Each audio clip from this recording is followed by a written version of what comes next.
ओमकार के लिए श्वास भरें। ओ,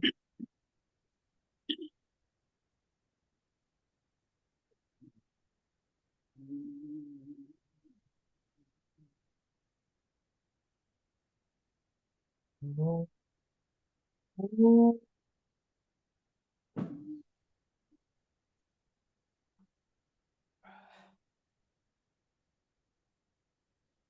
ओ, ओ।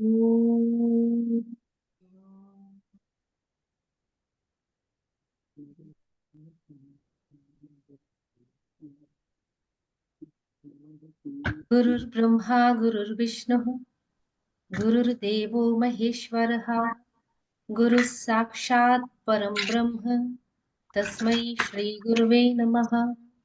तस्मै श्री गुरुवे नमः। तस्मै श्री श्री गुरुवे नमः। ओम नमः प्रणवार्थाय शुद्ध ज्ञानैकमूर्तये निर्मलाय प्रशान्ताय दक्षिणामूर्ते नमः।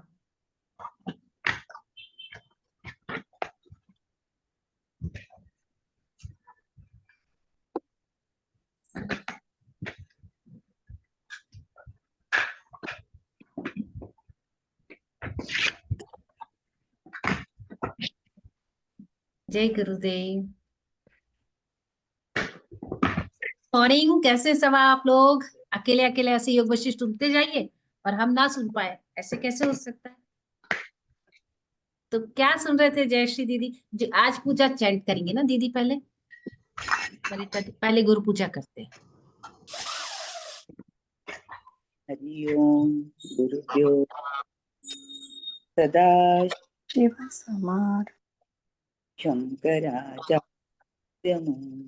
अस्मत्श्री गुरुपर्यन्तां वन्दे गुरुपरम्पराम् अपवित्र पवित्रो वा अपने आप को अनम्यूट कर लीजिए, अनम्यूट कर लीजिए सरिता दीदी।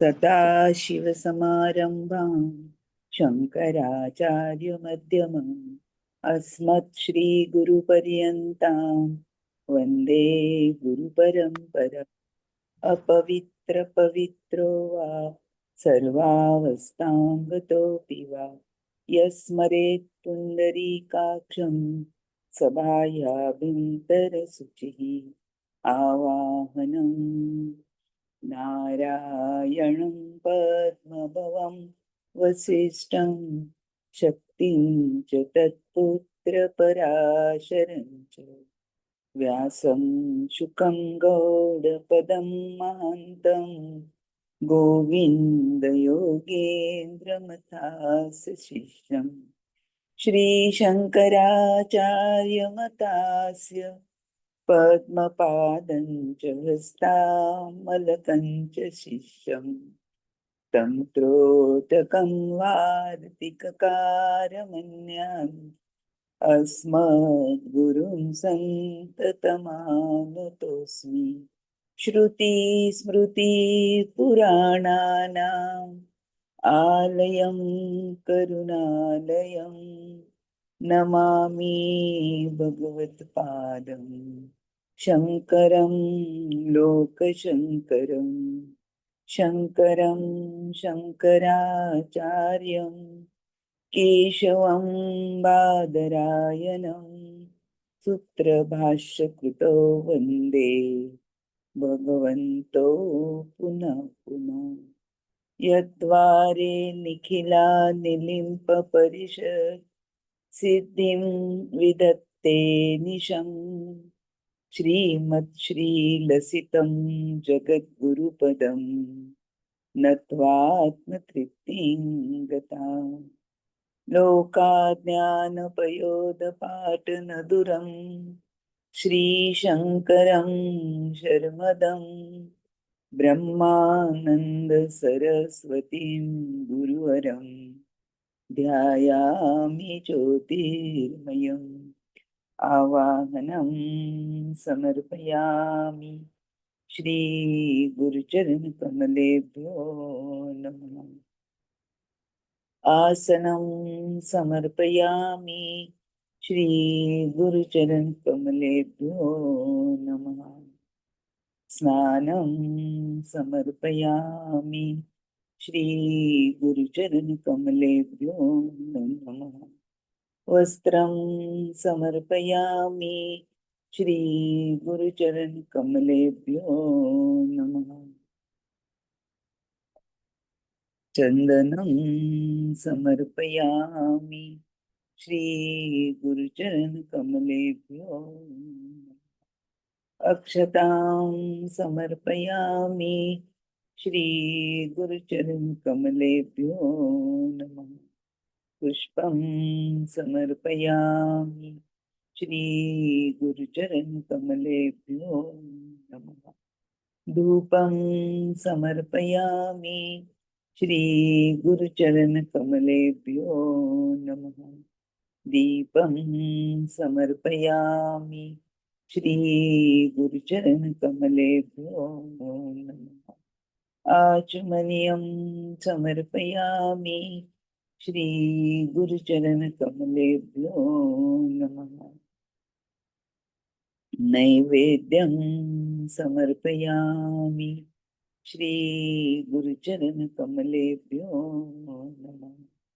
आचमनीयं समर्पयामि श्री गुरुचरण कमलेभ्यो नमः। ताम्बूलं समर्पयामि श्री गुरुचरण कमलेभ्यो नमः। श्रीफलं समर्पयामि श्री गुरुचरण कमलेभ्यो नमः। आरार्तिक्यं कर्पूरगौरं करुणावतारं संसारसारं भुजगेन्द्रहारं सदा वसन्तं हृदयारविन्दे भवं भवानी सहितं नमामि। आरातिक्यं समर्पयामि श्री श्री गुरुचरण कमलेभ्यो नमः। आचमनीयं समर्पयामि श्री गुरुचरण कमलेभ्यो नमः। पुष्पाञ्जलि। गुरुर्ब्रह्मा गुरुर्विष्णु गुरुर्देवो महेश्वरः गुरु साक्षात् परं ब्रह्म तस्मै श्री गुरवे नमः। अखण्डमण्डलाकारं व्याप्तं येन चराचरं तत्पदं दर्शितं येन तस्मै श्री गुरवे नमः। श्री ब्रह्मानन्दं परमसुखदं केवलं ज्ञानमूर्तिं विश्वातीतं गगनसदृशं तत्त्वमस्यादिलक्ष्यम् एकं नित्यं विमलमचलं सर्वधी साक्षिभूतं भावातीतं त्रिगुणसहितं सद्गुरुं तं नमामि। अज्ञानतिमिरान्धस्य ज्ञानाञ्जनशलाकया चक्षुरुन्मिलितं येन तस्मै श्रीगुरुवे नमः। पुष्पाञ्जलिं समर्पयामि श्री श्री गुरुचरण कमलेभ्यो। जय गुरुदेव।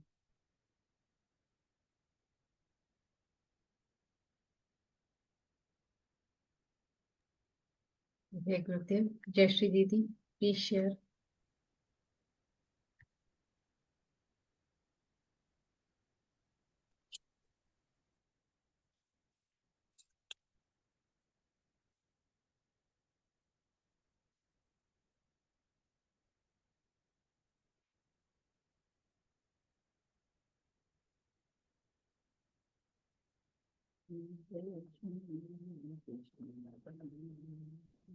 फिर कौन दी? प्लीज शेयर करिए।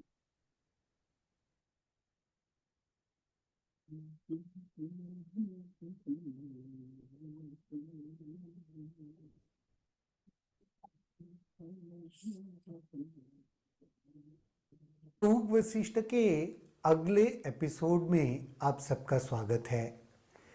पिछली चर्चा को आगे बढ़ाते हुए महर्षि वशिष्ठ जी ने कहा, हे राम, इस संबंध में मुझे देवताओं के जो गुरु है उनका पुत्र कच्छ, उसके एक प्रेरक गीत का स्मरण हो गया है। देवताओं के जो गुरु है उनका नाम था बृहस्पति, गुरु जिनको कहते हैं। उनका एक पुत्र था, उसका नाम था कच्छ। वो बहुत ही ज्ञानी, आत्मज्ञानी था। उसके द्वारा प्रेरित, उसके द्वारा लिखा हुआ एक गीत महर्षि वशिष्ठ जी को याद आ रहा है, वो राम को वह बता रहे हैं। कच्छ आत्मज्ञान में स्थित था, मेरु पर्वत की कंदरा में रहता था और उसे उच्च ज्ञान प्राप्त था। पंच तत्वों के किसी पदार्थ का आकर्षण उसे विचलित नहीं करता था। यह लक्षण है आत्मज्ञानी का कि कोई भी तत्व, पंच तत्व से बना हुआ कोई भी पदार्थ उसे विचलित नहीं करता। निराशा के बहाने से कच्छ ने सार्थक गीत सुनाया था, वह सुनो। कच्छ ने कहा, मैं क्या करूं, कहां जाऊं, किसको पकड़ूं, किसको छोड़ूं। इस संपूर्ण संसार में एक ही आत्मा परिव्याप्त है। आत्मा ही सुख है, आत्मा ही दुख है। सभी इच्छाएं पूर्णता शून्य है। अतः जो कुछ है आत्मा ही है। मैं सभी वेदनाओं से मुक्त हूं। शरीर के अंदर, शरीर के बाहर, शरीर के ऊपर, शरीर के नीचे, यहां वहां सब जगह आत्मा और केवल आत्मा ही है। आत्मा से भिन्न कुछ और नहीं। आत्मा हर जगह है और हर पदार्थ के रूप में स्थित है। मैं आत्मा के रूप में आत्मा में स्थित हूं। जैसे सब कुछ अस्तित्वहीन है, मैं भी अस्तित्ववान हूं। हर जगह यही वास्तविकता है। मैं पूर्ण हूं, मैं आत्मानंद हूं। मैं ही इस ब्रह्मांड रूपी सागर में व्याप्त हूं। कितनी सुंदर अनुभूति आत्मा की प्रति। आत्मा ही सर्वत्र है, सर्वव्याप्त है। उसके बगैर कुछ नहीं है। इस शरीर के ऊपर हूं, नीचे हूं, बाहर हूं, भीतर हूं, सब जगह हूं। क्या है वो? उस ब्रह्मन की बात हो रही है, उस आत्मा की बात हो रही है और वो उसी आत्मा में स्थित है। उसका गाना ऐसे था। वह पवित्र ओम शब्द का उच्चारण ऐसे करता था जैसे घंटे का अनुवाद हो रहा हो। उसने अपने पूर्ण अस्तित्व को पवित्र ध्वनि में उड़ेल दिया था। ओम का ध्वनि वो करते रहता था। उस ओम ध्वनि का भी उच्चारण ऐसे होता था जैसे कोई घंटा का नाद हो रहा हो, उस प्रकार। न वह किसी पदार्थ के अंदर था, न किसी पदार्थ के बाहर। वह ऋषि पूर्ण रूप से आत्मा में निमग्न होकर पर्वत कंदरा में रहता था। वह आत्मा में स्थित होकर पर्वतों में जो गुफाएं होती है उसमें रहता था। राम ने पूछा, जब सभी धारणाओं को नष्ट करके मन सृष्टिकर्ता की स्थिति प्राप्त कर लेता है तो फिर उस संसार की धारणा उत्पन्न होने का क्या कारण है? वशिष्ठ जी ने कहा, हे राम, असीम चेतना के गर्भ से उत्पन्न प्रथम सृष्टिकर्ता ने ब्रह्मा शब्द का उच्चारण किया, इसलिए वह सृष्टिकर्ता ब्रह्मा के नाम से जाना गया। वो सृष्टिकर्ता ने ब्रह्मा शब्द का उच्चारण किया या धारणा की तो वह ब्रह्मा बन गया। इस सृष्टिकर्ता ने पहली धारणा प्रकाश की हुई, प्रकाश अस्तित्व में आ गया। इस सृष्टिकर्ता में प्रकाश की धारणा कल्पना आई, प्रकाश अस्तित्व में आ गया। उस प्रकाश में उसने अपने ब्रह्मांडीय शरीर को देखा तो वह भी अस्तित्व में आ गया। ठीक वैसे ही जैसे सूर्य के चमचमाते प्रकाश से नानाविध पदार्थ आकाश में अस्तित्व प्राप्त करते हैं।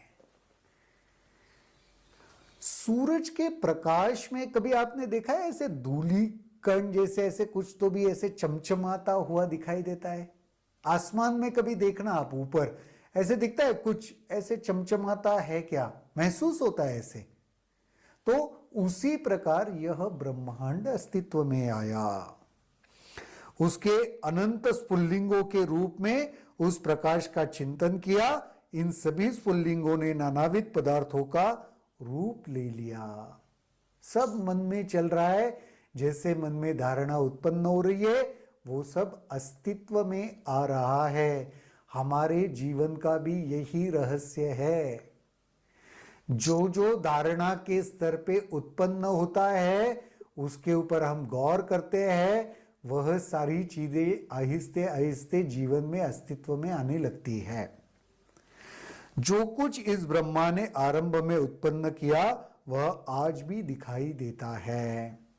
अपने विचार शक्ति से इस ब्रह्मांड का सृजन करने के बाद सृष्टिकर्ता ने अपने आत्मा में ध्यान करते हुए विश्राम किया। तब से सृष्ट जीवों का जिन जिन पदार्थों से संपर्क हुआ उनकी विशेषताएं ग्रहण करते चले गए। अच्छाई से संपर्क होने पर अच्छे होते और संसार से जुड़े हुए सांसारिक हो गए। इसी प्रकार जीव दृश्य संसार से बंध गया या फिर मुक्त हो गया। कितना सुंदर है, देखो हम जिस चीज से जुड़ते हैं वैसे बनने लगते हैं। ज्ञान के साथ जुड़ोगे तो ज्ञानी बनोगे, मूर्खता के साथ अज्ञान के साथ जुड़ोगे तो अज्ञानी बनोगे, मुक्ति के साथ जुड़ोगे तो मुक्त हो जाओगे, बंधन के साथ जुड़ोगे तो बंधन में चले जाओगे। तो ये जीव जिस चीजों के साथ जुड़ते गए वैसे बनते गए। आज के इस एपिसोड में भी एक बहुत सुंदर रहस्य महर्षि जी बता रहे हैं। हमें तय करना है किसके साथ जुड़ना है, क्योंकि जिसके साथ जुड़ोगे वैसे बन जाओगे। आज के एपिसोड में इतना ही। कल के एपिसोड में देखेंगे और महर्षि वशिष्ठ जी क्या कह रहे हैं। तब तक के लिए जय गुरुदेव। विशिष्ट महर्षि अभी तक इस चैनल को सब्सक्राइब नहीं। योग वशिष्ठ के अगले एपिसोड में आप सबका स्वागत है। पिछले एपिसोड में प्रभु रामचंद्र जी ने वशिष्ठ महर्षि जी को एक बहुत ही दिलचस्प सवाल पूछा था।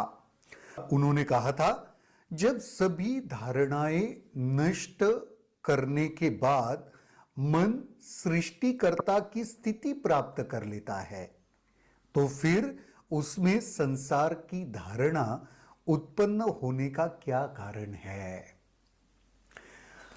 मन जब सभी धारणाओं को त्याग कर देता है उसके बाद तो जाके वह सृष्टिकर्ता की स्थिति प्राप्त कर लेता है। तो धारणा खत्म होने के बाद सृष्टिकर्ता अगर बन गया तो फिर वो सृष्टिकर्ता में सृष्टि उत्पन्न करने की धारणा कहां से पैदा हुई। उसी बात पर चर्चा कल के एपिसोड में भी हमने देखी थी। वहां से आगे कंटिन्यू करते हैं। वशिष्ठ ने कहा, दृश्य संसार की सृष्टि के बाद लहरों और तरंगों की तरह असीम चेतना के सागर में उत्पन्न होने वाले जीवों ने भौतिक आकाश में प्रवेश किया, और जब वायु, अग्नि, जल, थल तत्व अस्तित्व में आए तो वो जीव इनसे जुड़ गए। फिर जन्म और मरण का चक्र अस्तित्व में आया। जैसे पंच तत्व अस्तित्व में आए, उसी के साथ उनके आते ही इन जीवों ने अपने आप को उसके साथ संलग्न कर लिया, लयबद्ध हो गए, एकत्व पा लिया, और उसी के वजह से फिर ये जन्म मरण का चक्र भी शुरू हुआ। चंद्रमा के किरणों पर सवार होकर जीव पौधों और जड़ी बूटियों में प्रविष्ट हुए। वे इन पौधों के फल बने, तब वे नया जन्म लेने के लिए प्रस्तुत हुए। अजन्मे जीव भी सूक्ष्म धारणाएं, विचार, बद्ध मानसिकताएं सुप्त रूप में रहने लगे। इस प्रकार जिस आवरण से वे ढके होते वे वह हट जाते। इनमें से कुछ जीव सात्विक और आत्मज्ञानी होते हैं। पिछले जन्मों में भी विषय भोगों से विमुख रहते हैं, परंतु जो जन्म मरण के चक्र को स्थायी बनाने के लिए जन्म लेते हैं, उनकी प्रकृति सात्विक, राजसिक और तामसिक होती है। ऐसे जीव भी होते हैं जो सात्विक होते हैं, परंतु उनमें कुछ राजसिक या तामसिकता भी होती है। ये सत्य का अन्वेषण करते हैं और सद्गुणों से युक्त होते हैं। अन्य अज्ञान और मूर्खता के अंधकार से आवृत होते हैं। वे पाषाणों और पहाड़ियों की तरह होते हैं। जीव जो होते हैं ना, वो उनमें भी गुणों का प्रभाव या असर दिखाई देता है। सत्व, रज और तम। कुछ जीव होते हैं वो सात्विक होते हैं, उनमें पहले जीवन में भी कुछ पाने की चाह, लालसा, धारणाएं नहीं होती, उसके वजह से उनको वह सात्विक गुण प्राप्त हो जाता है। लेकिन कुछ होते हैं राजसिक या तामसिक। अच्छा, कुछ सात्विक गुणी लोगों में भी राजसिकता और तामसिकता के गुणों का अंश देखा जा सकता है। आपने अगर आम लोगों को भी देखा होगा, उनके सारे व्यवहार से, आचार से आप भी शायद थोड़ा सा ये अंदाजा लगा सकते हो कि ये सात्विक गुण के है, राजसिक गुण के है या तामसिक गुण के है। तमस का मतलब होता है अंधकार, जड़ता। कुछ लोगों को देखा होगा नॉर्मली वो आलस, अज्ञान में पड़े रहना, निष्क्रिय रहना, ये उनका स्वभाव लगता है। जैसे कुछ लोगों को आपने देखा होगा, उनको बचपन से आखिर तक कुछ करने का मन ही नहीं होता, एकदम निष्क्रिय जैसे। ऐसे व्यक्तियों में ये तामसिक गुण अधिक मात्रा में, वो तामसिक जीव कह सकते हैं। या कुछ लोग होते हैं राजसिक जीव। राजसिक जीव, उनको ना एक्टिविटी में बहुत दिलचस्पी होती है, बहुत अस्थिर होते हैं, चंचल होते हैं। वो एक जगह पर शांति से बैठ नहीं पाएंगे, लंबे समय तक स्थिरता को धारण नहीं कर पाएंगे। उसके जगह पे उनको कुछ ना कुछ एक्टिविटी चाहिए, एक्टिविटी। और ये जीवन भर आप उनके स्वभाव में देखोगे, वो जीवन भर लंबे समय में वही करते हुए हम पाएंगे। ऐसे जीव राजसिक क्वालिटी के, राजसिक जीव उनको कह सकते हैं। कुछ जीव होते हैं वो सात्विक। सात्विक यानी एक स्थिर, फोकस, शांत, कोई चंचलता नहीं, लेकिन कोई निष्क्रियता भी नहीं। काफी बार जो शांत व्यक्ति होता है, कुछ लोगों को लगता है अरे निष्क्रिय में और इसके शांति में क्या अंतर है? बहुत बड़ा अंतर है। शांत होने का मतलब निष्क्रिय होना नहीं, शांत होने का मतलब जड़ हो जाना नहीं। तो जो सात्विक जीव होते हैं उनमें हम देखते हैं कि वो काफी स्थिर रहते हैं और उनके जो जीवन जो भी एक्टिविटीज होती है वो सहजता पूर्वक होती है। तो हमारे आसपास भी हमने देखे होंगे सात्विक जीव, राजसिक जीव और तामसिक जीव या इनका सम्मिश्रण। ऐसे भी नहीं कह सकते कि किसी में पूरी तरीके से एक ही गुण है प्रभावशाली, नहीं, हो सकता है कोई जीव सात्विक और रजोगुण इसके मिश्रण का जीव हो, उसमें सत्व भी हो और रजस भी हो, या सत्व भी हो, रजस भी और तमस भी हो, ये भी मुमकिन है। जिनमें अच्छे गुण होते हैं और कुछ अवगुण या विकृतियां होती है, ऐसे सपत्नीक राजसिक जीव सदा प्रसन्न रहते हैं, ज्ञानी होते हैं, दुखी तथा निराश नहीं होते। वे वृक्ष की तरह निस्वार्थ होते हैं और उन्हीं के तरह विगत कर्मों का फल प्राप्त करते हैं। नहीं कर्म नहीं करते, वे इच्छाहीन है, उनके अंदर शांति है और वे घोर विपदा में भी अपनी शांति का त्याग नहीं करते। ये बहुत आवश्यक है। जिनमें वह सत्व होता है ना, उनमें यह गुण होता ही है कि कोई बहुत प्रतिकूल परिस्थिति भी आई, कोई आपदा भी आई ना, तो उससे वह डिस्टर्ब नहीं होते, विचलित नहीं होते। वे सभी से प्यार करते हैं और सभी को एक आंख से देखते हैं। वे दुख के सागर में नहीं डूबते। जीव को दुख के सागर में डूबने से बचने के लिए सभी उपाय करने चाहिए। आत्मा की प्रकृति को जानने के लिए प्रयत्नशील रहना चाहिए। उसे जानना चाहिए कि मैं कौन हूं तथा संसार का भ्रम कैसे उत्पन्न हुआ। शरीर के प्रति होने वाली अहम तथा सांसारिक आकर्षणों से भी जीव को दूर रहना चाहिए। यही चीजें उलझाती है ना, सांसारिक आकर्षण की वजह से ही हम उलझ जाते हैं और उसी के वजह से ये धारणाएं बनने लगती है और जन्म मरण का यह चक्र हम उसमें उलझ जाते हैं। जो चेतना सूर्य में चमकती है वही धरती पर रहने तथा छिद्र में रेंगने वाले छोटे से कीट में भी रहती है। वो एक ही चेतना है, सूर्य में भी वही है, हम में भी वही है, या कोई एक छोटा सा कीट जो रेंगता है इस धरती पर, उसमें भी वही चेतना है। हे राम, जो बुद्धिमान होता है और सत्य की प्रकृति में अनुसंधान करने में समर्थ होता है, उसे भले और विद्वान व्यक्ति के पास जाना चाहिए और शास्त्रों का अध्ययन करना चाहिए। सत का संगत करना ही पड़ता है। विद्वान जिन्होंने ज्ञान पाया हुआ है उनके संगति में जाकर और शास्त्रों का अध्ययन करके, अनुसंधान करके आत्मा की प्रकृति तक हम पहुंच सकते हैं। उसे गुरु में सुखों के प्रति अभिप्सा नहीं होनी चाहिए, उसे योगाभ्यासी भी होना चाहिए।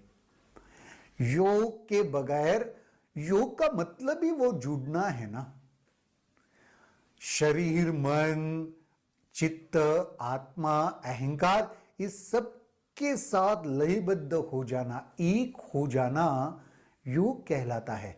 तो वशिष्ठ महर्षि यहां पे कहते हैं उसे योगाभ्यासी भी होना चाहिए, निरंतर योग का अभ्यास करते रहना चाहिए,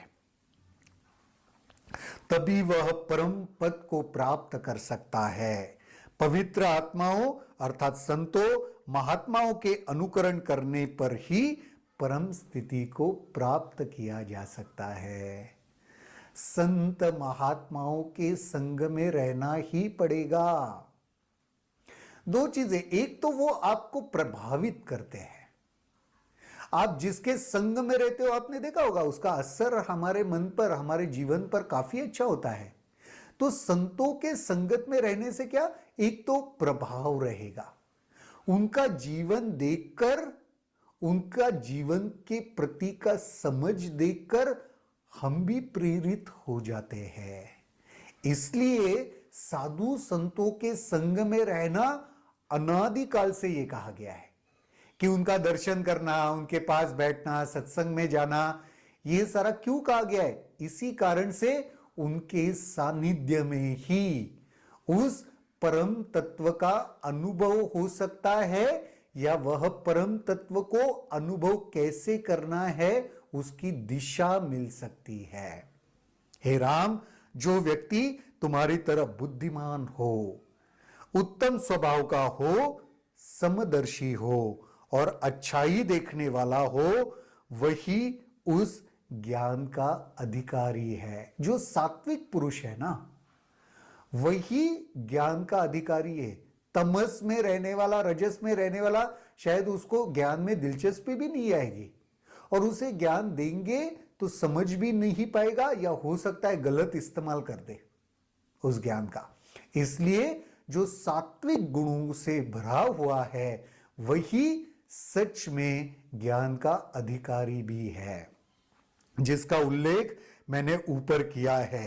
हे राम, तुम पहले से ही मुक्त जीव हो, मुक्त की तरह ही रहो। वाह, तुम मुक्त हो और अब वैसे रहना शुरू करो, ये वशिष्ठ महर्षि कह रहे। जो ज्ञान में उतरता है ना, उसको झलक भी दिख जाती है, मुक्तता की झलक दिख जाती है। तो वहां पे महर्षि वशिष्ठ जी प्रभु रामचंद्र जी को दोबारा ये समझा रहे, तुम मुक्त हो और मुक्त की तरह ही रहना शुरू करो।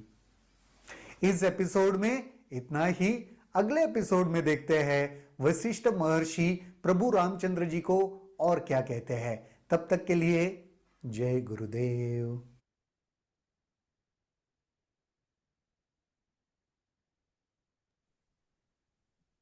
जय गुरुदेव।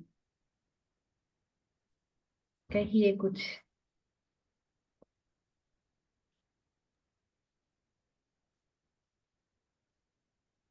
Yeah, I found last statement is very powerful. तुम already मुक्त हो, so मुक्त में रहना चाहिए. That is, yesterday Gurudev also said from Kumbh, Mahakumbh, the almost the same thing, that you should be in that तुम आप पूर्ण हो और वो भाव में रहना. So I think this is the essence of the whole scripture and everything I thought.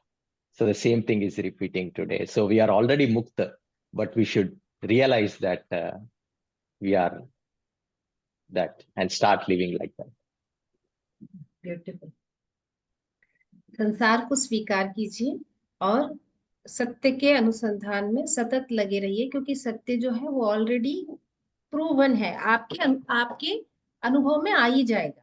तो अनुसंधान किसका करना है? सत्य का अनुसंधान करना है, जो मैं हूँ, और संसार को स्वीकार करना है। अगर संसार का अनुसंधान करने में जाएंगे तो ये मकड़ी का जाल बहुत कठिन है, ये पकड़ लेगा और इसमें उलझते जाएंगे। राम जी कितने बार एक तरह से वो संसार की बात बार बार पूछते हैं, तो ये ऐसे क्यों हुआ, तो ऐसा है तो ऐसे क्यों हुआ, वैसे हुआ तो वैसे क्यों हुआ। तो मुझे ऐसे लगता है कि बात केवल इसकी करनी चाहिए कि जो सत्य है उसको कैसे प्राप्त किया, जो है ऐसे ही है। आपकी बुद्धि समझ रही है, नहीं समझ रही है, सहमत है, नहीं सहमत है, क्या फर्क पड़ता है। इस बात पे बहुत कहने का मतलब सिर्फ इतना है कि समस्या पे केवल उतनी देर विचार करना चाहिए जितनी देर उस समस्या पे बात करके समाधान के कुछ धागे निकल सके। समस्या पे ऐसा नहीं कि समस्या पे बात नहीं करनी चाहिए, नहीं तो कर ही नहीं। जैसे डॉक्टर के पास जाएंगे, मेरे को तो सुरुचि को देख के डॉक्टर ही का एग्जाम्पल याद आता है कि कोई डॉक्टर, इसके पास कोई पेशेंट आएंगे तो वो अपनी प्रॉब्लम नहीं बताएंगे, ये प्रॉब्लम पूछेंगी भी, लेकिन सिर्फ इतनी देर तक पूछेंगे जितनी देर तक, हाँ डॉक्टर मोना भी है ना, तो जितनी देर तक आपको ये निकालने में लगेगा कि प्रॉब्लम कहाँ है, बस उतनी देर तक। तुमको पैर दुखता है तो पैर में कितनी देर दुखता है, ठीक है, समझ में आया ना। उसके बाद फिर समाधान पे बात करेंगे। तो इसलिए संसार पे सिर्फ उतनी देर बात करना चाहिए जितनी देर एक डॉक्टर अपने मरीज के लक्षणों पे बात करता है, उसको दवा देने के पहले। ऐसा मुझे समझ आई बात। और बताइए। कैन आई से समथिंग? Yes yes. गुरु जी की एक बात याद आई भगवत गीता में, ये टॉक्ट अबाउट मिरर न्यूरॉन्स। हमारे ब्रेन्स में मिरर न्यूरॉन्स है, जिसके साथ रहते हैं उसी के जैसे हम लोग भी बिहेव करने लगते हैं। इसलिए बोलते हैं ना, satsang is the most important. Like English में वो कहावत है ना, birds of the same feather flock together, और man is known by the company he keeps. ये सब these proverbs are so profound ना, वही मुझे याद आया। तो जितना हम लोग, if we want to progress on the path, satsang is the only way. Beautiful.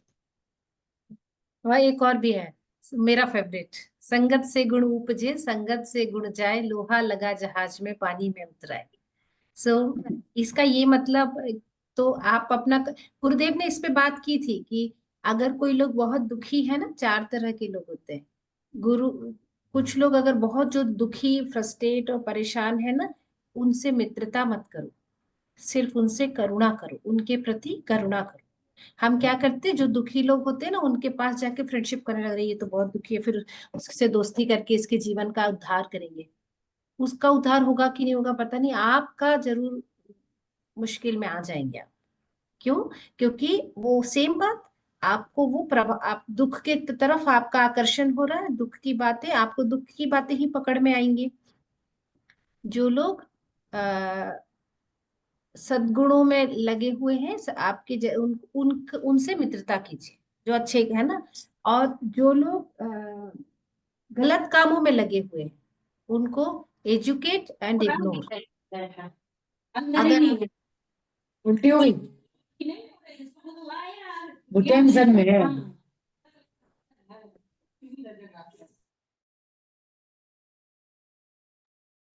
हाँ, जो लोग गलत काम कर रहे हैं, उनसे उनको एजुकेट करिए और इग्नोर कीजिए।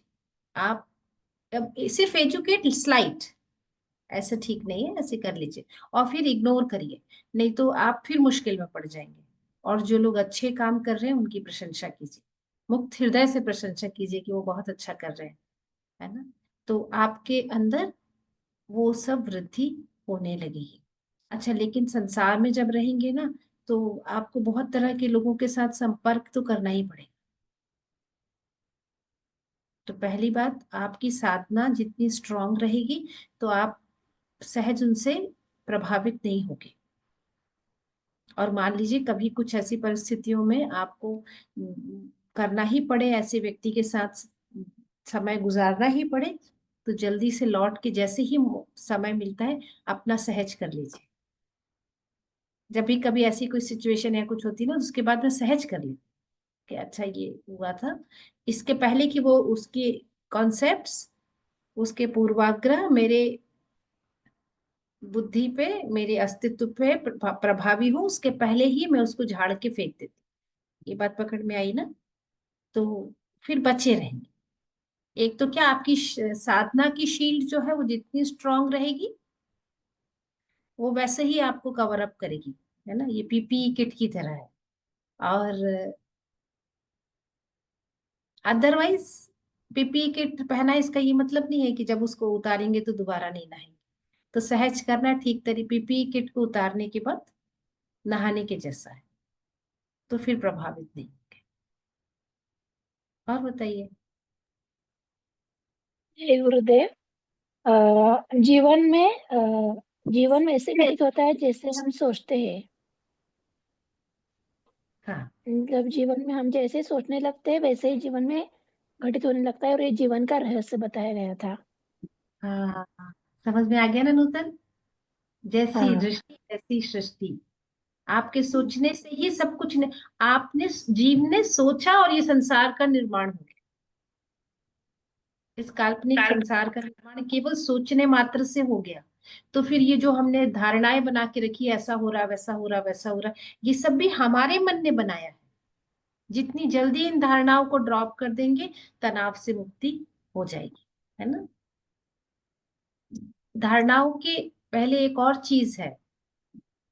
धारणाएं तो थोड़ा और पक्की होती है, उसके पहले एक और चीज है, उसको बोलते हैं पूर्वाग्रह। कुछ ज्यादा पता नहीं है, पहले से ग्रह कर लिया कि ऐसा होगा। वो आए थे, आए, अभी मिले नहीं हम उनसे, पहले से हमने सोच लिया ये तो खराब है। बहुत से लोग बोलते हैं ना, अरे सब बाबाओं को हम जानते हैं, उनको हम तो सब जानते हैं।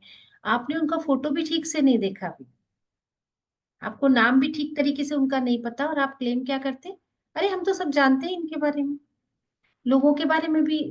अरे वो कितना कमांड के साथ बोलते हैं, आप जानते हैं। आप क्या जानते हैं क्या नहीं जानते, आपके चेतना पे कितनी तरह का बोझ ढो रहे हैं आप, इस तरह के आग्रह को बना बना के। यस नो, ये बात पकड़ में आई क्या? इसलिए कभी किसी के लिए जजमेंट नहीं कीजिए। आपके सामने से दिख रहा है कि ये गड़बड़ हो रहा है, एकदम सामने से बुद्धि के स्तर पे बुद्धि 100% सहमत है कि ये सब गड़बड़ है, स्टिल आप जजमेंट मत कीजिए, क्योंकि इसके पीछे की कहानी में कितने सूत्र जुड़े हैं और वो कहाँ तक जाएगी। और अगर आपने जजमेंट किया मतलब आप उस कहानी में इन्वॉल्व हो गए, और उस कहानी में इन्वॉल्व हुए आप ना, और उसके बाद तो मत पूछिए। वो राजा लवण की कहानी कैसे हुई थी ना, सिर्फ इतने से वो घोड़े की चमत्कार जादू से वो इन्वॉल्व हुआ था कहानी में, कहाँ तक गई थी वो कहानी। ये बात पकड़ में आ रही है क्या? नहीं आ रही है ना? जजमेंट नहीं करिए, और दूसरा निंदा भी नहीं करिए किसी की। हम बहुत जल्दी ना लोगों का वो करने लगते हैं कि ये तो बहुत खराब है, ये तो इनको तो कुछ समझ में नहीं आता, इतने बार कोर्स करा दिया, इतना एडवांस कोर्स करा दिया, सब ध्यान व्यान सब करा दिया, इनको इनके दिमाग में आता ही नहीं। बस ये आपने ये धारणा पाली, इस विचार का आना हुआ, और इस विचार ने उस व्यक्ति के साथ आपको जोड़ लिया। अब आप उसकी कहानी का अभिन्न हिस्सा हो गए, और ये क्या पता एक यही एक धारणा उस व्यक्ति के साथ आपको कई जन्मों और जीने को मजबूर कर दे।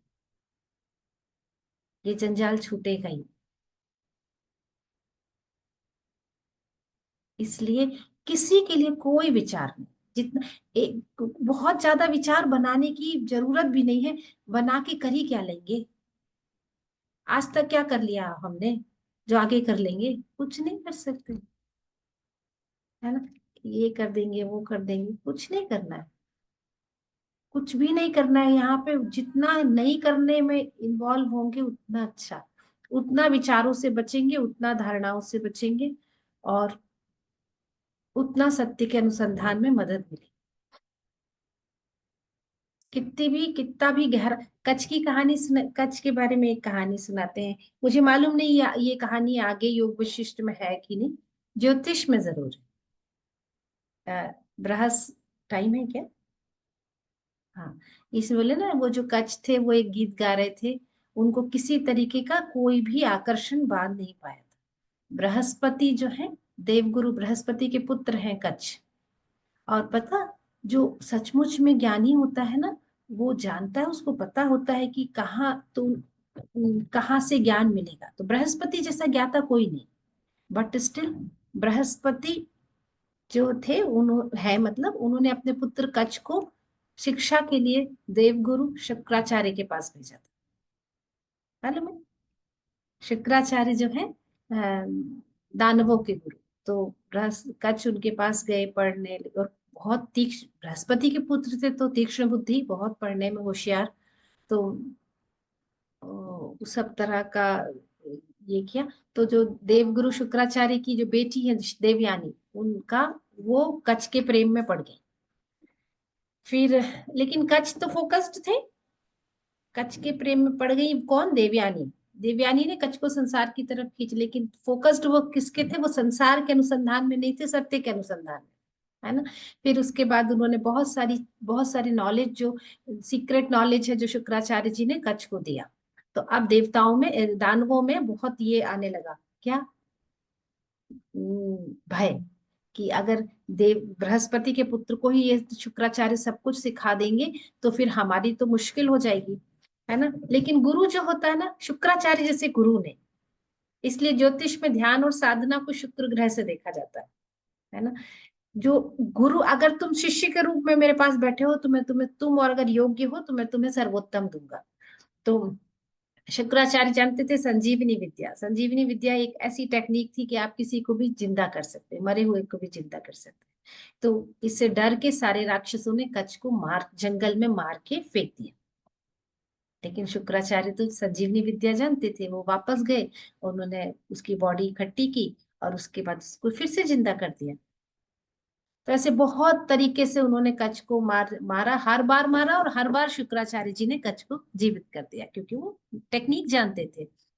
तो इस बार ही उनको लगा यार ये बड़ा मुश्किल हो रहा है, तो उन्होंने कच्छ को मारा, मार के जलाया, जला के उसकी राख को, कहानी है ना, इसका अलग सिग्निफिकेंस है।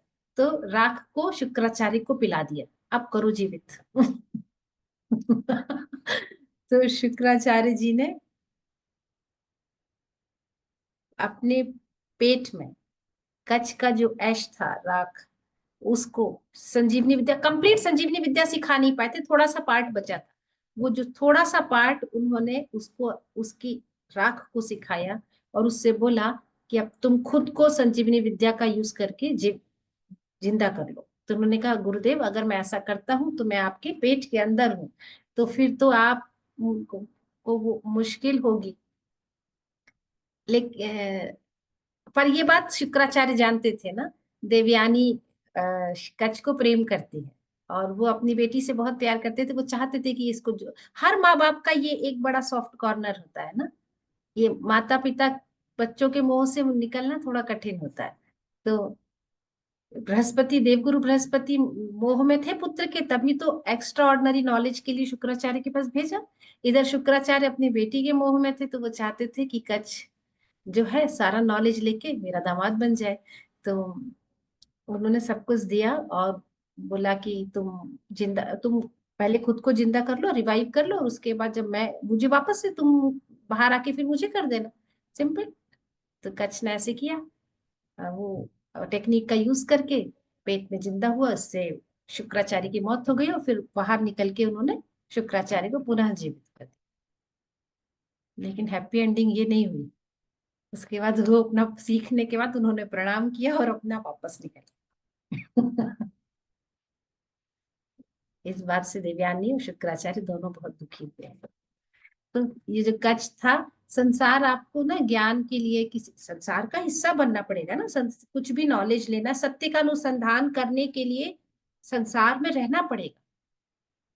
बिना संसार में रहे सत्य का अनुसंधान कैसे होगा? संसार को बिना पकड़े संसार में रहना पड़ेगा। मैंने नॉलेज लिया, ये बात जब तक मेरा एग्जाम नहीं होगा मुझे कैसे पता चलेगा कि मैंने सीख लिया? बिना एग्जाम के पता चल जाएगा। सब कुछ आइडियल सिचुएशन है और मुझे बहुत सारा ज्ञान है, तो मेरा ज्ञान 2 कौड़ी का। सब कुछ विपरीत सिचुएशन है, उसके बाद उस ज्ञान का प्रयोग करके मैं वहां से निकल आऊं, तो उस ज्ञान की परीक्षा है, तब पता भी चलेगा कि हाँ कुछ सीखा है। Yes no? तो इसको सीखने के लिए तो संसार चाहिए ना। जैसे अगर आपको मैथ्स का पेपर है, मैथ्स में वीक है आप, तो पहले मैथ्स को पढ़िए और पढ़ने के बाद मैथ्स का एग्जाम दीजिए, तब जाके पता चलेगा कि हाँ आप जीत गए। अगर आपको क्रोध से जीतना, आज सुबह ही मैं अखिल से यही बात कर रही थी कि जैसे कोई एक व्यक्ति है कि उसको बहुत क्रोध है, आता है, पहले तो उसने आइडेंटिफाई करा कि हाँ क्रोध मेरा स्वभाव है, क्रोध की धारणा मेरे भीतर, क्रोध की प्रवृत्ति मेरे भीतर बहुत गहन है। तो विपरीत जो भी तो क्रोध कब आता है? कभी भी आ जाता है क्या? क्रोध तब आता है जब आप, वो प्रवृत्ति तब हावी होती है जब सिचुएशंस आपके विपरीत हो, फेवर में नहीं हो, है ना? तभी तो क्रोध आता है। अच्छा खासा आपको खाना चाहिए, पनीर चाहिए, पनीर आ गया। आपको सोना चाहिए, आप सो गए। आपको साधना में नहीं जाना, सुबह उठ के आप नहीं गए, तो सब फेवर में। क्रोध तो तब आया जब पकड़ के आपको उठाया गया और बोला कि साधना करने जाना। आपको खाना था पनीर और मिला दलिया, तो फिर क्रोध आएगा, है ना? तो मैंने आइडेंटिफाई किया कि क्रोध की प्रवृत्ति मेरी प्रबल है। फिर मैंने उस पर काम किया, उस पर सारे नॉलेज लिए। फिर उसके बाद परिस्थितियां और विपरीत पैदा करती है प्रकृति, ताकि तुम ये तय कर पाओ कि तुम जीते कि नहीं जीते। और बाहर से नहीं, भीतर से भी। बाहर से तो मैंने तय कर लिया है कि मैं क्रोध नहीं करूंगी, तो भीतर से और अंदर उबल रहे हैं, ये ज्यादा खतरनाक है। ये ज्यादा खतरनाक है कि भीतर कहीं बहुत गहरे यही धारणाएं हैं।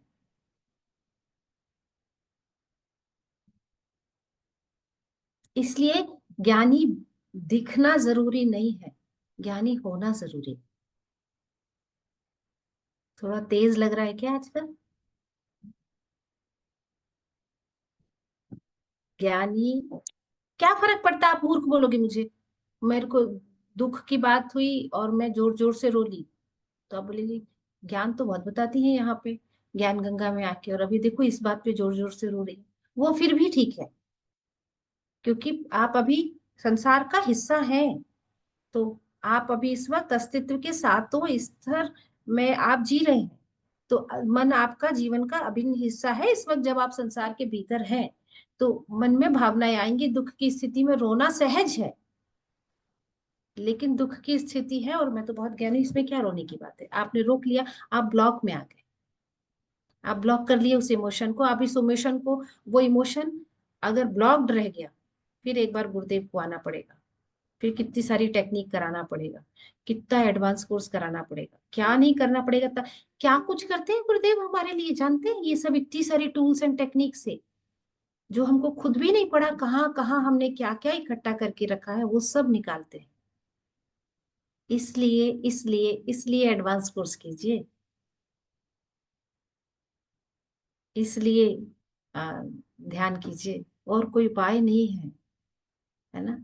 कह तो दिया कि विचार को मत आने दो, आसान है क्या? तो कैसे मुक्त होंगे? अभ्यास तो करना पड़ेगा, नहीं? अभ्यास तो करना पड़ेगा। बस ऐसे ही है। और बताइए, 2 दिन का ये मैंने अभी पढ़ा, सेशन होने के पहले 4 से मेरा पेज छूट गया था, बहुत सुंदर था ना ये, बहुत ही सुंदर था।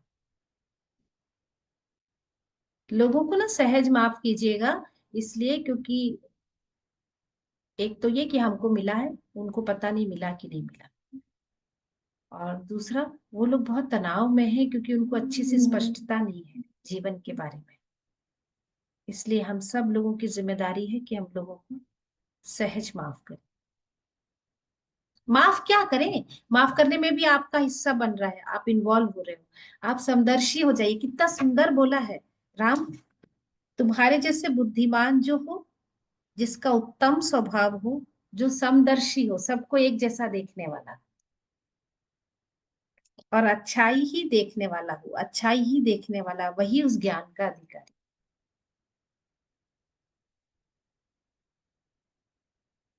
कल मैं वहां गई थी, एक स्कूल विजिट करने गई थी, तो एक टीचर मिले, वो हाई स्कूल था। तो एक ही टीचर थे उस समय। उन्होंने बताया कि इस स्कूल में सिर्फ 2 टीचर हैं, और उसमें से भी एक जो है, जो हेड टीचर थे, वो किसी मीटिंग में गए थे, जो दूसरे थे वो आराम से बैठ के कुछ खा रहे थे, बच्चे कुछ इधर उधर भी घूम रहे थे, कुछ ऐसे ही चल रहा था। मैंने 3-4 स्कूल विजिट किए, तीनों चारों स्कूलों में मैंने टीचर्स को चेयर में बैठ के ग्रुप में या तो कुछ रजिस्टर पे काम करते देखा या बातें करते देखा। सरकारी स्कूलों की कहानी बता रही हूँ, पढ़ाई करते बच्चे बहुत ज्यादा कुछ ऐसे नहीं थे, बट स्टिल नो जजमेंट, हमारा काम नहीं है ना? जब हम गए तो उन्होंने गुरुदेव का जैसी नाम बताया, और पहले तो उन्होंने इग्नोर किया, फिर मुझे लगा शायद ये जानते नहीं है, तो मैंने गुरुदेव का फोटो दिखाया, आप जानते हैं इनको? फिर उसके बाद वो बहुत भड़क गए और उन्होंने बहुत ही बुरा बोला, और मुझे कुछ नहीं हुआ। लेकिन मेरे साथ एक और लेडी को लेके गए थे, जो कि गांव में ना वो होता है, ग्राम पंचायत में पंचायत सदस्य होते हैं, वो जो लेडी है वो मेंबर है। और स्मार्ट भी है, मतलब स्मार्ट बोले तो अ, तेज तर्रार बोले। वो ये कंप्लेंट, वो कंप्लेंट, वो मुझे स्कूल की कंप्लेंट्स बताने लगे कि टीचर्स नहीं है, ऐसा नहीं है, वैसा नहीं है, वो प्राइवेट स्कूल्स में देखिए वहाँ कितनी व्यवस्थाएं हैं। मैंने बस मुस्कुरा के कहा था, प्राइवेट स्कूल के टीचर्स और आपकी सैलरी को जरा एक बार कंपेयर करें क्या? तो और ही नाराज हो गए। है ना। फिर मुझे समझ में आया कि यहाँ तो कुछ, अब मुझे समझ नहीं आया कि मैं कहानी कहाँ से शुरू करूं। जो बहुत ही टॉक्सिक और नेगेटिव माइंडसेट में होगा वो बच्चों को क्या देगा। अब मैं वहां से उठ के भाग जाती हूँ तो इसमें तो मेरा कोई पराक्रम है नहीं। मैं तो वहां देने गई थी, और गेट पास मुझे उन्हीं से मिलेगा। अगर वो मुझसे सहमत नहीं है तो वो मुझे अपने स्कूल में पैर नहीं रखने देंगे। कहने को तो मैं देने गई थी। तो क्या लोग तो और नाराज हो जाते कि आपने कहा कैसे, मतलब वो इस प्लेटफॉर्म पे तो क्या, मैं मुंह से भी नहीं बोलूंगी जिस तरह के शब्द और जिस तरीके का पूरा उनका इंटेंसिटी था बोलने में, है ना।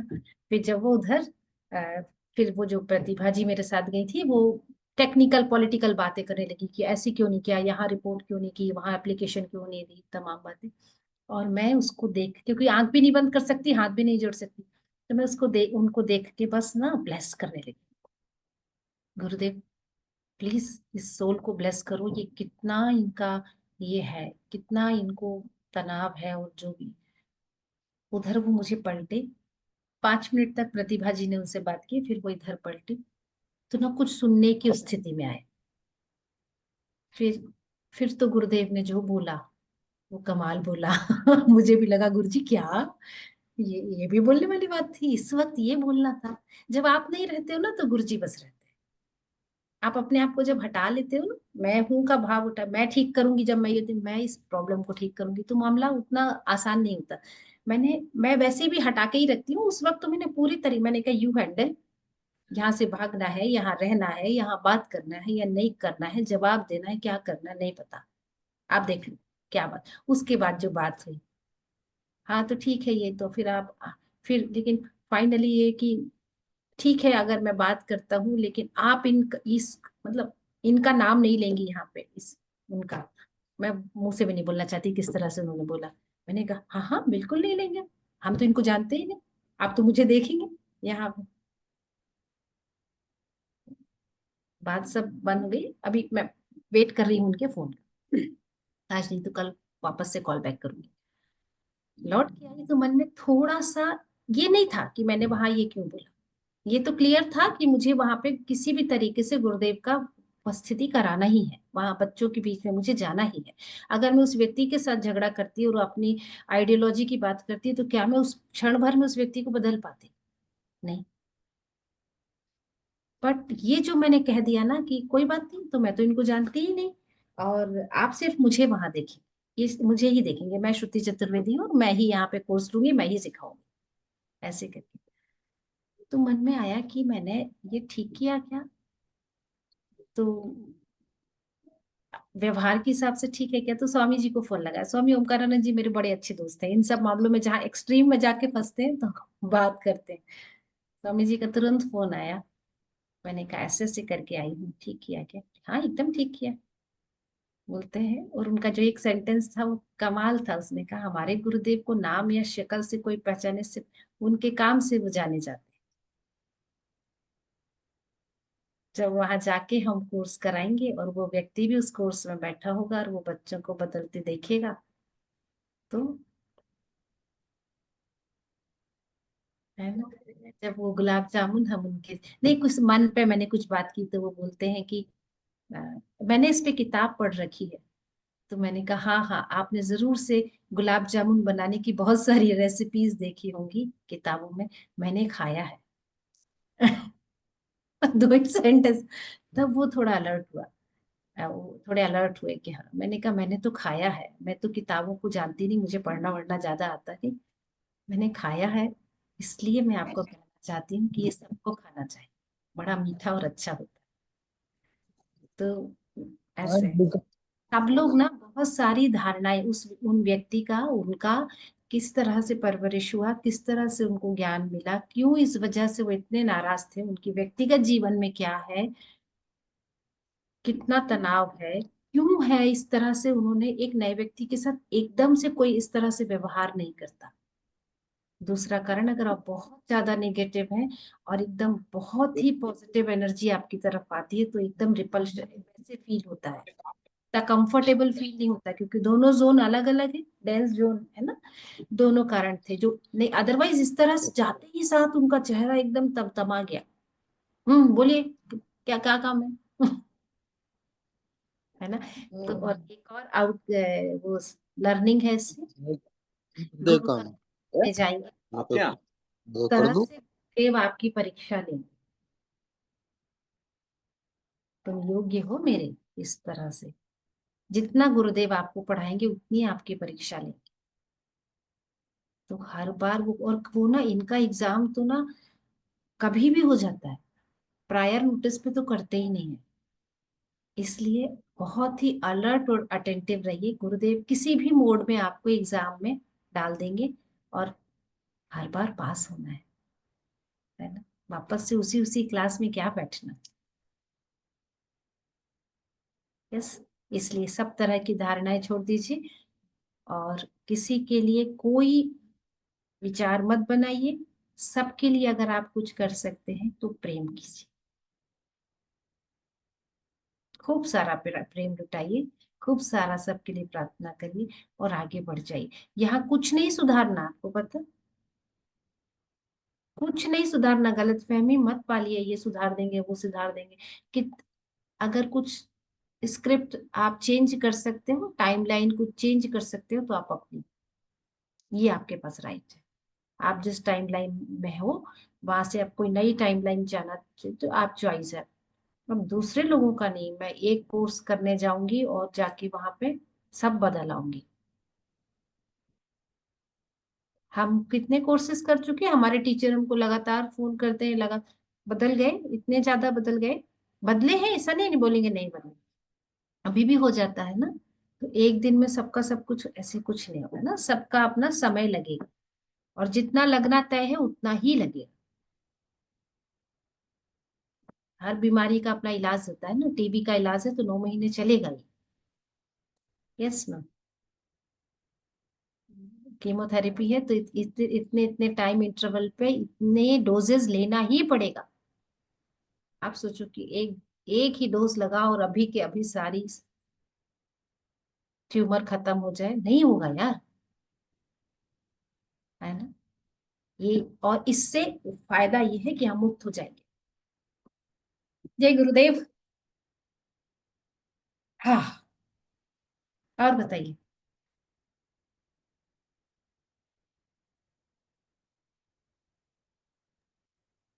जस्ट एक बात ऐड करूंगा। यहाँ इंग्लैंड में बोलते हैं हाउ आर यू पूछते हैं तो दूसरा कहता है लिविंग द ड्रीम। बहुत कॉमन है, यूज किया जाता है। और मैंने कभी कभी पूछा भी इसका मतलब क्या है आपके लिविंग द ड्रीम, तो किसी ने कहा मैं तो सार्कास्टिक तरीके से एक्चुअली बोल रहा था इस बारे में, या बोल रही थी सिचुएशन तो बड़ी खराब है, तुम्हें पता ही है डिपार्टमेंट में ये वो। लेकिन उनको ही नहीं पता, मुझे फिर अब समझ में आता है कि लिविंग द ड्रीम जो उनका फ्रेज इतना अच्छा है वो ओरिजिन कहाँ से आया है, योग वशिष्ठ से ही तो आया है। ये मेरे को ऐसा महसूस होता है। वो सुने विवेक चूड़ामणि से, शिवोहम शिवोहम, क्योंकि कच्छ ने इतना सुंदर ज्ञान दिया, वो वही है जो भगवान शंकराचार्य ने विवेक चूड़ामणि में लिखा ना। लगा क्या, मैं लगाऊं? 1 मिनट देना होगा ना आपको मुझे, इसी में मेडिटेट करेंगे आज।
दीदी आप म्यूट थे। मैंने तोशी को जवाब दिया, तोशी ने सुन लिया। 2U 3U 4U।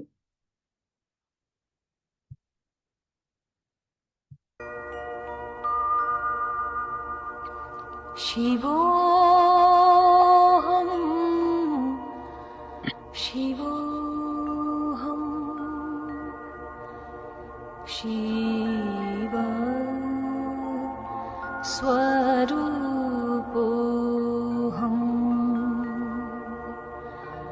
शिवोऽहं शिवोऽहं शिव स्वरूपोऽहं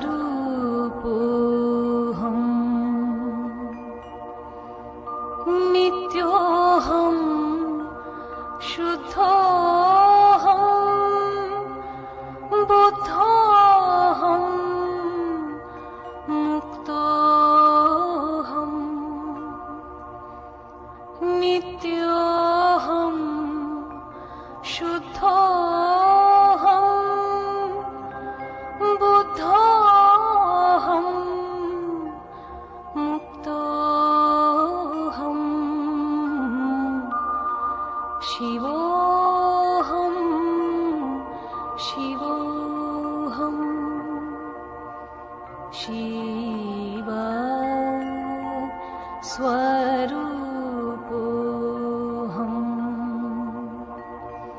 शिवोऽहं शिवोऽहं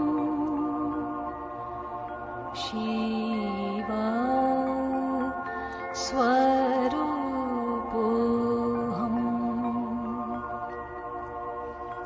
अद्वैतमानन्द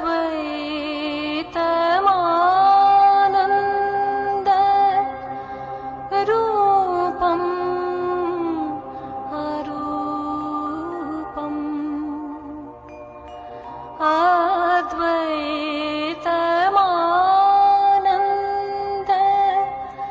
रूपम्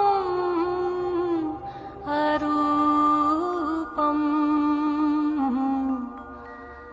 ब्रह्मोऽहं ब्रह्मोऽहं ब्रह्मा स्वरूपोऽहं ब्रह्मोऽहं ब्रह्मोऽहं ब्रह्मा स्वरूपोऽहं चिदोऽहं चिदोऽहं सच्चिदानन्दोऽहं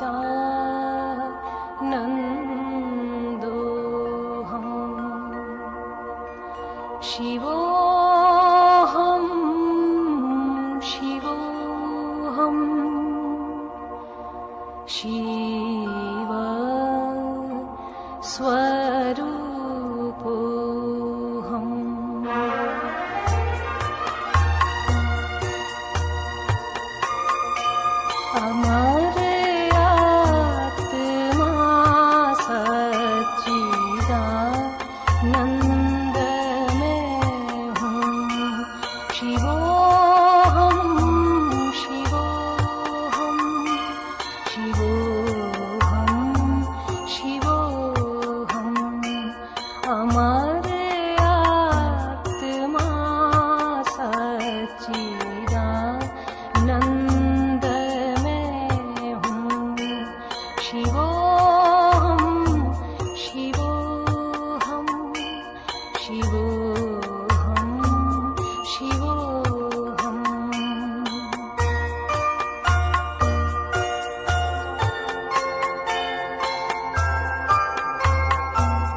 शिवोऽहं शिवोऽहं शिवोऽहं शिवोऽहम्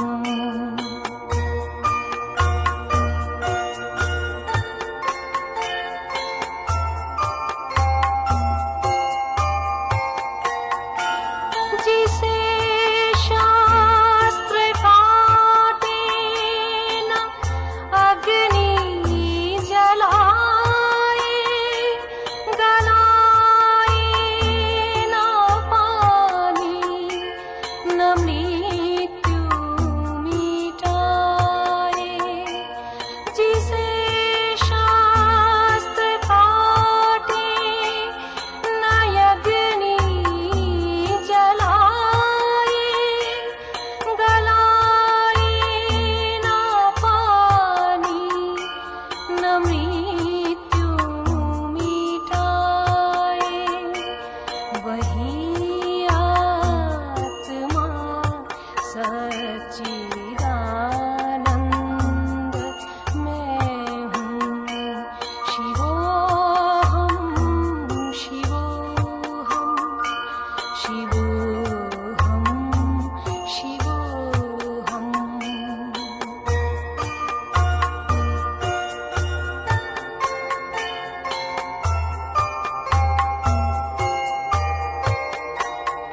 यही ज्ञान अर्जुन को हरि ने सुनाया, यही ज्ञान वेदों में ऋषियों ने पाया।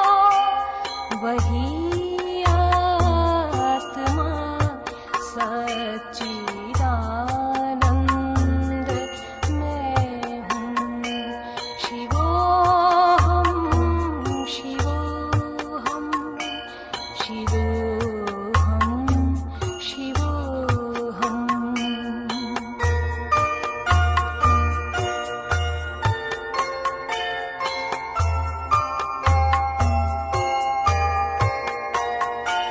जो व्यापक है कण कण में, है वास जिसका, नहीं तीनों कालों में है नाश जिसका। जो व्यापक है कण कण में, है वास जिसका,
शिवोऽहं शिवोऽहं शिवोऽहं शिवोऽहं शिवोऽहं शिवोऽहम्।